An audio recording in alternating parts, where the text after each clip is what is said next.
Apa kabar Mas Nah, Lutfi? ya baik-baik saja ya seperti ini. Lagi, Mas Lutfi ini pedagang tembakau di daerah Temanggung. ya Desanya apa Mas? jaranan. Jaranan. Tapi saya ikut pada Pak D saya. Ikut Pak D. Ya, namanya Pak Haji Nur Kumar. Oh, Ya,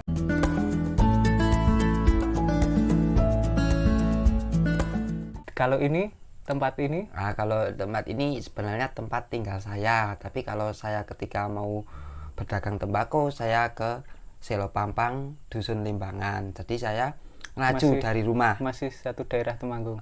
Tapi tetap masih satu daerah Temanggung. Oh.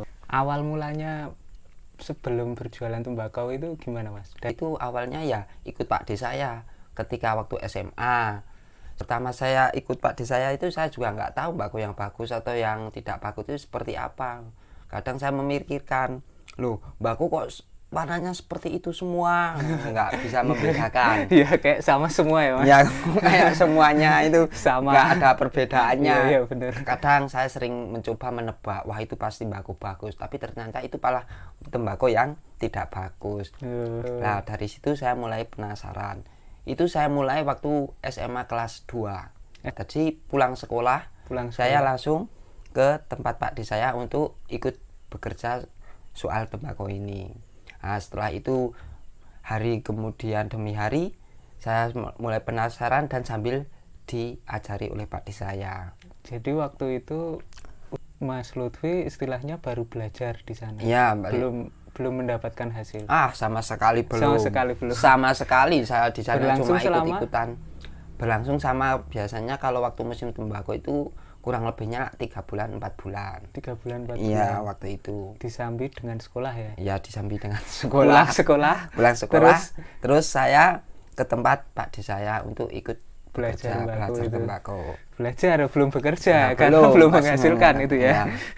Tapi lumayan sudah dapat upah sedikit-sedikit. Oh, sudah dapat upah ya karena mungkin saudaranya ya. Kan berarti nyetok sendiri tuh apa disetor ini? Nah, kalau ini kan nyetok sendiri. Saya juga punya ladang, punya lahan, jadi saya tanamin tembakau dan saya juga menanam sendiri. Apalagi juga saya belajar dari ayah saya sendiri karena keluarga saya itu semuanya bisnis tembakau semua. Dari keluarga ayah saya itu bisnis tembakau semua. Jadi kalau mau beli itu kan sebelumnya kalau nanam sendiri aja sudah tahu caranya gimana dari awalnya, polanya dari awal gimana. Tapi kalau mau kulaan itu kan kelihatan sayang sekali. Iya, ya kan jadinya ilmunya dimanfaatkan. Iya benar. Ya toh? Prinsip ekonomi sebenarnya. Iya.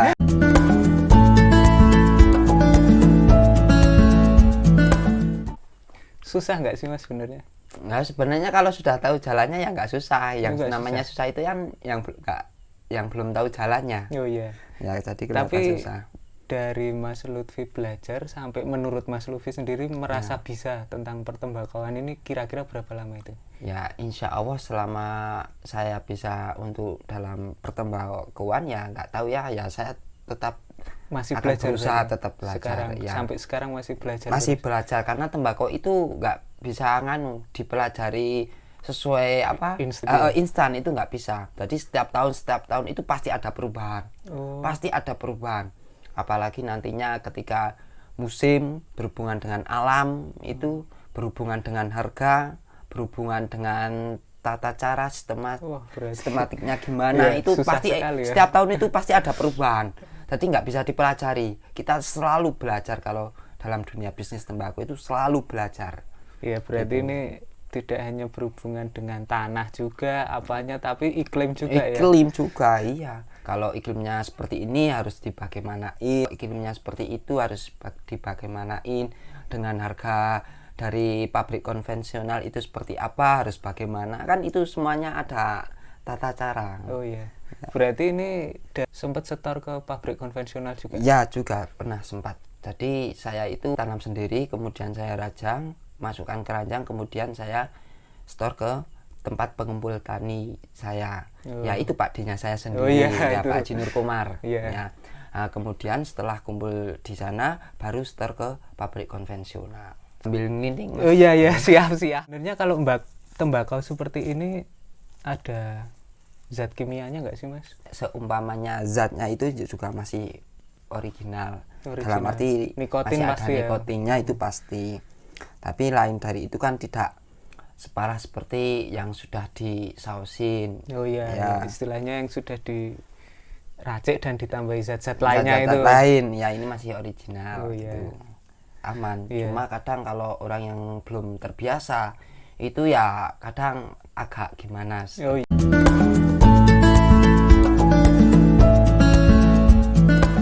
Banget macamnya ya Mas. Iya, wah sangat sekali banyak macamnya. Dan setiap daerah itu pasti ada jenis tembakau sendiri. Sendiri, ya. Dan ada kelas-kelasnya sendiri. Kelas-kelasnya sendiri. Karena ada bibit ada bibit loko, ada bibit sampurna, ada bibit mantili, semarangan, ulir, macam-macam pokoknya. Ini apa Mas? Kelas-kelas ya Mas? Sorry tak balik Mas. AB. Itu cuma hanya sampel Mas. Itu cuma sampel. Jadi ini saya ngasih sampelnya ada berbagai macam kelas ya. Ada kelas AB, ada kelas B, kemudian ada kelas C, ada kelas C+. Tapi ini sudah menjadi D. Oh, sudah menjadi D. Itu jangan. apa sebabnya Mas? Sebabnya kalau itu kan dari daunnya pun sudah daun sehat dan itu memiliki kualitas yang baik. Jadi kadang itu ada istilah jitiam. Jitiam itu yang tadinya C kemudian bisa menjadi C+, yang C+ kemudian bisa menjadi D. Ya, itu tiamnya naik, kelasnya naik. Apa? Bisa seterusnya. Ya enggak terlalu banyak, cuma hanya setengah tiam. Oh, ya gitu ya, setengah tiam, setengah kelas. Setengah tingkatan ya, gitu ya. Itu setengah tingkatan. Ini kalau dari AB ini sampai ke apa? H. Kalau kebanyakan itu H kurang lebih. Maksudnya perbedaannya itu yang A lebih ringan apa lebih gimana? Ya apa sebenarnya itu dari secara spontan itu cuma di clearnya saja. Warna ya? Ya di warna. Kalau clear A itu hijau, kalau clear warna AB itu kuning hijau tapi lebih berdominan ke hijaunya. Tapi kalau B itu kuning hijau. Kemudian kalau C itu kuning. Kalau D itu merah, kalau E itu merah tapi sudah ada kehitam-hitaman itu. Oh iya. Kalau kemudian kalau F itu sudah hitam tapi masih ada merahnya. Kemudian kalau G itu sudah hitam. Kelas tambah hitam Ya, istilahnya, tambah hitam. gelap lah ya. Ya, tambah gelap, Itu tambah hitam. menandakan apa Mas, kandungan nikotin apa dari daunnya? Ya, dari kandungan nikotinnya itu emang lebih tinggi. Oh, memang lebih tinggi dan kualitasnya lebih baik itu. Kalau orang yang mau belajar tembakau tempat Mas Lutfi menerima Mas? Wah, sangat menerima. Saya sangat suka sekali kalau ada orang yang mau belajar ke tempat saya. Jadi saya itu juga nggak gimana-gimana, malah suka gratis. Nanti sampai sini tak buatin kopi. Boleh, bebas mau tanya tentang apa, saya akan berbagi tentang pengalaman saya ketika berjualan atau berdagang tembakau. Setelahnya ini ternyata dunia pertembakauan ini sangat luas sekali. Kemarin saya kesini, ini yang kedua kalinya saya kesini, saya cuma beli tembakau 2 on ya Mas itu. Ya. Di sini cuma 2 on. Dan itu saya dikasih tahu banyak sekali hal yang saya nggak tahu, bahkan nggak terpikirkan. Ini aja cuma satu daerah Temanggung, belum lagi setiap daerah pasti ada jenis-jenisnya itu sendiri. Mas, ya. Mas Lutfi juga bikin channel YouTube ya Mas? Ya. Tentang agama-agama gitu. Ya seperti itulah ya, sedikit-sedikit. Dulunya belajar Mas agama. Apanya? Tentang agama. Ya kalau soal agama ya gitulah. Ya saya cuma hanya ngaji-ngajian gitu ya. Sumpah banyak dolannya. Ya. Jadi kita kalau berusaha jangan lupa kita selalu tetap sambil berdoa. Karena kadang itu yang namanya usaha itu tidak hanya sebatas secara lahirnya. Kadang secara batiniahnya itu pun juga harus ada. Karena kadang itu kita cuma hanya lahiriah tapi batiniahnya itu kita nggak selalu digunakan, sehingga kadang kalau ketika berdagang adanya itu kemurungsang, kadang kayak gimana gitu, kayak terburu-buru, kadang ya kelihatan rumpek petang atau gimana, kelihatannya lancar tapi kok cuma ini itu. Oh iya. Ya karena kita kurang banyak mendekatkan itu, Mas, diri kepada Allah. itu. Tapi kita kalau berdagang, berusaha, tapi kita diiringi dengan dekat kepada Allah, insya Allah Allah akan memberikan hidayah kepada kita. Jalan lain. Pasti gitu ya. Allah akan membukakan. Ya namanya Mas sesuatu Lutfi kan sangat percaya hal itu ya. Wah, sangat percaya sekali. Saya pasti ya? Wah, sangat yakin sekali. Jadi kita jangan sampai berdagang kok sampai-sampai kita lupa kepada Allah Subhanahu wa taala, karena yang menuntun kita dalam hidup kita itu adalah Allah Subhanahu wa taala. Setiap orang usaha biasanya yang dipikirin cuma duit aja. Gimana caranya biar istilahnya kita gimana caranya biar dapat untung yang lebih banyak lagi, dan itu nggak pernah ada habisnya. Gitu. Kurang syukur. Ya bolehlah kalau kita tetap mencari uang sebanyak-banyaknya, nggak apa-apa, tapi jangan lupa kita tetap diniatkan untuk ibadah, dalam arti uang itu untuk membahagiakan, terutama yang sudah punya pasangan, istri atau sudah berkeluarga, diniatkan untuk membahagiakan istri, membahagiakan anak. Jadi itu kan dari sudah niatnya dulu. Semuanya itu kan innama a'malu binniyat, semua itu tergantung pada niatnya. Sebenarnya apa sih Mas hukum rokok ini? Hukumnya? Sebenarnya itu sebagian ulama ada yang mengatakan makruh, ada yang mengatakan haram. Mungkin kalau yang namanya haram itu karena merujuk ke merusak keanggotaan tubuh. Jadi kalau ulama yang mengatakan haram itu sudah lebih kehati-hatiannya aja, agar kita itu terhindar dari sesuatu hal yang tidak diinginkan di dalam tubuh. Tapi sebagian ulama juga ada yang mengatakan makruh. Karena yang namanya rokok itu pun juga ada yang mengatakan bahwa ulama tersebut yang pernah saya suani itu bahwa merokok itu agar seandainya tidak berlebihan, ya insya Allah ya nggak apa-apa.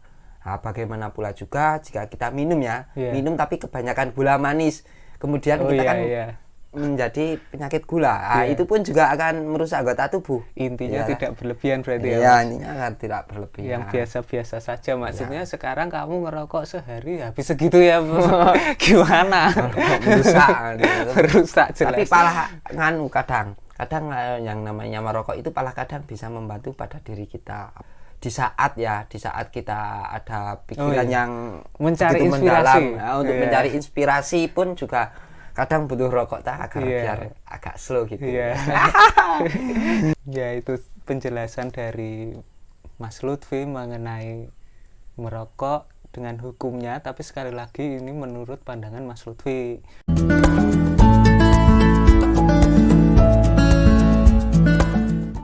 Mungkin ini terakhir ini Mas. Ya, gimana? Ada pesan-pesan nggak buat orang yang mungkin lagi belajar tembakau, mau usaha tentang tembakau? Ya, mungkin pesan saya untuk bagi orang yang mau belajar tembakau, ya yang penting jangan mudah menyerah, itu aja. Jangan mudah menyerah dan selalu mencoba. Dan jangan selalu kalau ingin belajar tembakau itu selalu mencoba apapun itu tembakonya. Jangan cuma hanya mencari apa yang dirinya sukai. Karena nanti jadinya wawasannya akan sedikit. Tapi kalau mencoba sesuatu yang belum pernah dicoba, selera orang beda-beda selera orang juga beda-beda kan. Nanti kalau ada orang ini suka yang ini, kalau seandainya kamu sudah tahu kan enak nanti kalau mau melayani. Tapi seandainya kamu cuma hanya mencari yang kamu sukai, masalahnya apa yang kamu sukai itu belum tentu orang lain itu menyukai. Ya seperti malam ini saya belajar banyak sekali sama Mas Lutfi.